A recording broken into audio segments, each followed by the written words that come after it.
Hello friends, তো এই গরমে সবাই কেমন আছো?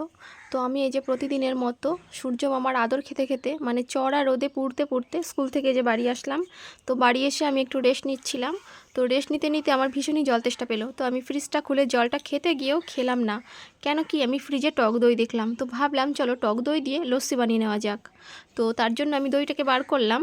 তবে হ্যাঁ, এই দইটা কিন্তু আমার কেনা নয়, এটা আমি কালকেই ঘরে পেতে আমি ফ্রিজে রেখেছি। আর এই এই রোদ গরমে মানে প্রতিদিন জার্নি করাটা যে কী কষ্ট, যারা করে শুধু তারাই জানে।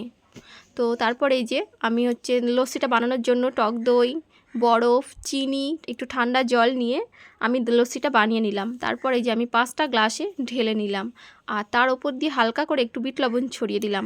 তো লস্যিটা আমার মোটামুটি রেডি হয়ে গেছে। তবে এই লস্যিটা কিন্তু আমি একা খাবো না, আমার আরও পার্টনার রয়েছে। আর হ্যাঁ, আমি বাড়ি ফিরেই দেখি আমার মেয়ে, আমার জায়ের মেয়ে আর পাশের বাড়ির একটা বাচ্চা, ওরা আমাদের বারান্দাতেই বসে এই যে পাটকাঠি দিয়ে পুতুল বানিয়েছে আর সুতো দিয়ে পুতুলের বড় বড় চুল বানিয়েছে, আর জামা কাপড় কেটে কেটে পুতুলের জামা কাপড়, খাট বিছানা এগুলো করে বারান্দাতে খেলা করছে।